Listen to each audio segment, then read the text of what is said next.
যি বিজেপিত দেখি আছে সেই মুখে পুৰণি নতুন বুলি কথা নাই বিজেপিত যি বিজেপিত দেখি আছে সেই মুখেই পাব না যুৱ প্ৰজন্মক অগ্ৰাধিকাৰ দিব বুলি মুখ্যমন্ত্ৰীও এক ইংগিত বহন কৰিছে যুৱ প্ৰজন্ম তাৰ পিছত অন্য প্ৰজন্ম সকলোৱে পাব যিমানখিনি যাৰ যোগ্যতা অৰ্জন হৈছে বা অৰ্জন হোৱাৰ দিশত আমাৰ প্ৰাৰ্থিত্ব চয়ন প্ৰক্ৰিয়াত যি আমাৰ পেৰামিটাৰ্ছ আছে আটাইকেইটা পেৰামিটাৰ্ছত যিয়ে মানে সফল হ'ব যাৰ জিকাৰ সম্ভাৱনা আটাইতকৈ বেছি থাকিব তেওঁই প্ৰাৰ্থিত্ব পাব মানে আমি ভবা নিচিনাকে নভবা এজনো প্ৰাৰ্থী পোৱাৰ আপোনালোকে ভবা লিষ্টখন মোক দিব লাগিব তেতিয়া গম পাম ভবাৰ ভিতৰত পৰিলে নভবাৰ ভিতৰত পৰিলে গতিকে ৰাইজে বিচৰা ধৰণে ৰাইজৰ যিটো আমি কওঁ যে কাৰণ ৰাইজে ভোট দিব ৰাইজৰ মতৰ বিপৰীতে আমি কোনো সিদ্ধান্ত নলওঁ ৰাইজৰ ইচ্ছা অনুসৰি আমি সিদ্ধান্ত গ্ৰহণ কৰিম ইতিমধ্যে কাৰ্যকৰ্তাসকলৰো নিজৰ মনৰ ইচ্ছা আছে তাকো সন্মান জনোৱা হ'ব ইতিমধ্যে কংগ্ৰেছে মিত্ৰতা গঠন কৰিছে এই সন্দৰ্ভত ভাৰতীয় জনতা পাৰ্টীক খলঠেকত পেলাব পাৰে বুলি আপুনি কিমান দিছে এইটোতো আজিৰ কথা নহয় আজি মোটামুটি ছমাহ এবছৰৰ পৰাই কংগ্ৰেছে এটা বিৰোধী জোঁট গঠন কৰিছে ইণ্ডি এলায়েন্স ক'ব গ'লে গতিকে তেওঁলোকৰ মাজতো গোটেইবিলাক খুব ভালকৈ হৈ উঠা যেন লগা নাই কালি পৰহি যিখিনি খবৰ পাই আছো তথাপিও আমি সেইটোৱে সদায় কৈ আছো শক্তিশালী বিৰোধী গণতন্ত্ৰত লাগে কেৱল ব্যক্তি স্বাৰ্থৰ কাৰণে নহয় মুখ্যমন্ত্ৰী হোৱাৰ কাৰণে নহয় ৰাজ্যখনক 5খন ৰাজ্যৰ ভিতৰত এখন উন্নত ৰাজ্য হিচাপে প্ৰতিষ্ঠা কৰাৰ বাবে এজন শক্তিশালী মুখ্যমন্ত্ৰী লাগে কেৱল ভাষণৰ কাৰণে মুখ্যমন্ত্ৰী নালাগে কামৰ কাৰণে মুখ্যমন্ত্ৰী লাগে গতিকে যোনে কাম কৰি আছে যোনে কাম কৰিব বুলি ৰাইজে বিশ্বাস দিছে প্ৰতিটো নিৰ্বাচনত গতিকে তেনেকুৱা আমি আমাৰ ৰাজনৈতিক যিটো সিদ্ধান্ত এই সিদ্ধান্তটোত আমি NDA হিচাপে আগতো আছিলোঁ এতিয়াও আছোঁ ভৱিষ্যতেও থাকিম NDA হিচাপে আমি অসমত নিৰ্বাচন খেলিম আৰু থাৰ্ড টাইম বিজেপিৰ নেতৃত্বত NDA চৰকাৰ গঠন কৰাৰ বাবে ৰাইজৰ আমি আশীৰ্বাদ বিচাৰিম 28 ফেব্ৰুৱাৰীৰ পৰা ৰাজ্যজুৰি জন আশীৰ্বাদ যাত্ৰা আমি আৰম্ভ কৰিম ডেইলি লক্ষাধিক লোকক আমাৰ লক্ষ্য থাকিব লক্ষাধিক লোকক আমি সম্পৰ্ক কৰিম তেওঁলোকৰ আশীৰ্বাদ ল'ম যাতে আমি এখন সুৰক্ষিত আৰু বিকশিত অসম আমাৰ চকুৰ আগত আমি নিৰ্মাণ কৰি এখন ৰাজ্য হিচাপে 5খন ৰাজ্যৰ ভিতৰত উন্নত ৰাজ্য হিচাপে ভাৰতবৰ্ষৰ বুকুত আমি প্ৰতিষ্ঠা কৰিব পাৰোঁ মোৰ কথাটো হ'ল কি এইবিলাক মই আগতেও এবাৰ কৈছোঁ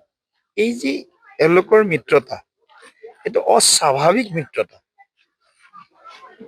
মিত্ৰতাৰ কাৰণে কিছুমান বেছিক কিছুমান মানে কি কয় গুণ লাগে যেনেকৈ চৰকাৰ এখন গঠন কৰোঁতে NDA হ'লে বা ইণ্ডি এলায়েন্স হ'লে কমন মিনিমাম প্ৰগ্ৰেম বনায় CMP বনায় ঠিক তেনেকৈ মিত্ৰতা হোৱাৰ কাৰণে কিছুমান বেছিক সিদ্ধান্ত লাগে মৌলিক সিদ্ধান্ত লাগে এইসকলে যি সিদ্ধান্ত মানে যি ধৰণে একত্ৰিত হ'বৰ কাৰণে চেষ্টা কৰিছে ইয়াত স্বাভাৱিক বিষয়টো পৰিস্ফুট হোৱা নাই এটা অস্বাভাৱিকভাৱে এওঁলোকে কেৱল এটাই লক্ষ্য হিমন্ত বিশ্ব শৰ্মা ডাঙৰীয়াক কেনেকৈ শাসনৰ পৰা উফৰাব পাৰি অসমখনৰ খিলঞ্জীয়া মানুহক কেনেকৈ আগবঢ়াই লৈ যাব পাৰি সেই চিন্তা নাই কেনেকৈ মেয়ৰ তুষ্টিকৰণ কৰিব পাৰি অখিল গগৈ কোন চিট বিচাৰি আছে অসম জাতীয় পৰিষদে কোন চিট বিচাৰি আছে গতিকে এওঁলোকৰ সিদ্ধান্তটো হ'ল যে ক্ষমতা আমাক শাসন লাগে গতিকে অসমৰ ৰাইজে ইতিমধ্যে তেওঁলোকৰ শাসন দেখিছে নহয় 55 বছৰ তেওঁলোকৰ শাসন দেখি মানুহ ইতিমধ্যে ভাৰাক্ৰান্ত হৈ গৈছে গতিকে এই শাসনক ওপৰাই বিজেপিৰ শাসন আনিলে NDAৰ শাসন আনিলে আৰু নিশ্চিতভাৱে মই ভাবোঁ যে অসমৰ ৰাইজ ইমান এতিয়া অজ্ঞানী হৈ থকা নাই অসমৰ মানুহ এতিয়া ইমান পিছ পৰি থকা নাই যে এওঁলোকৰ এই কোনোবা মিত্ৰতা এওঁলোকৰ এটা অপ্ৰাসংগিক কিছুমান এটা যিটো কয় নেৰেটিভ ভাৱধাৰা যিটো কয় এইবিলাকক অসমৰ ৰাইজে আৰু বিশ্বাস কৰিব এটি বিশিষ্ট অঞ্চল বিশিষ্ট সম্প্ৰদায়ৰ লোকে তাত বাদে খিলঞ্জীয়া মানুহে কংগ্ৰেছৰ খিলঞ্জীয়া বিৰোধী নীতি স্থিতি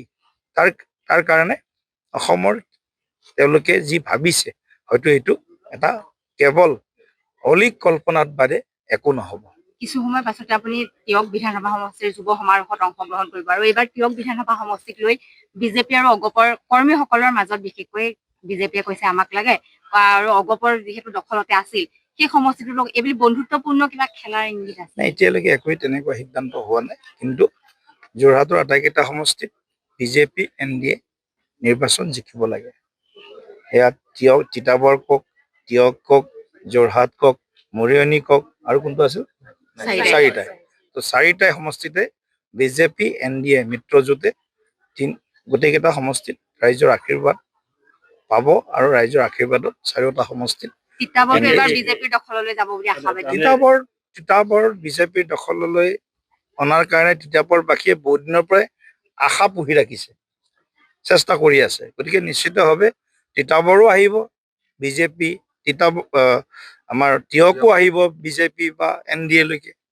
মৰিয়নিও আমাৰ বিজেপি বা NDA লৈ আহিব, যোৰহাটটো আমাৰ হাতত আছেই, গতিকে মৰিয়নি আমাৰ হাতত আছে। দুটা 50-50 আমি হৈয়ে আছো। গতিকে এতিয়া নিশ্চিতভাৱে এইবাৰ আমি 100% আমি আমাৰ সফলতাৰ দিশত আমি বাট বুলিব পাৰিম। তিতাবৰত ৰাজনীতি চলে বুলি খুদ মুখ্যমন্ত্ৰীগৰাকীয়ে কৈছে, কাৰণ তেওঁলোকৰ 8 পৰা 10 গৰাকী তিতাবৰত প্ৰাৰ্থিত্ব প্ৰয়াসী আছে আৰু যদি কোনো এজন যোগ্য প্ৰাৰ্থী নাপায় তিতাবৰতে বিজেপি প্ৰাৰ্থিত্ব প্ৰয়াসী চিপৰাং মাৰে। এই ক্ষেত্ৰত কিবা ব্যৱস্থা গ্ৰহণ কৰিব নাজানো, আমাৰ হাততো তেনেকৈ কোনো প্ৰমাণ নাই। মুখ্যমন্ত্ৰীগৰাকীয়ে ক'ব পাৰে কি কাৰণত কি প্ৰসংগত কৈছে, সেইটো মই অৱগত নহয় আৰু সেইটো প্ৰতিক্ৰিয়া দিয়াৰ প্ৰয়োজনো নাই এই মুহূৰ্তত কোনে কি কৈছে। কিন্তু মই কৈছো যে বিজেপিত চিপৰাং মাৰা ৰাজনীতি নচলে। ইতিমধ্যে মুখ্যমন্ত্ৰীগৰাকীয়ে এটা কথা কৈছে যে মৰিয়নিত ৰূপজ্যোতি কুৰ্মীৰ বাহিৰে কোনো বিজেপিৰ নেতা তাত নাই। ইতিমধ্যে তেওঁ ইংগিত প্ৰদান কৰিছে যে মৰিয়নি সমষ্টিৰ ৰূপজ্যোতি কুৰ্মীয়ে টিকট পাব। চাওক, আমাৰ প্ৰাৰ্থী ক'তো কাৰো চূড়ান্ত হোৱা নাই, এইটোৱে মোৰ শেষ কথা। যেতিয়ালৈকে সংসদীয় বোৰ্ডে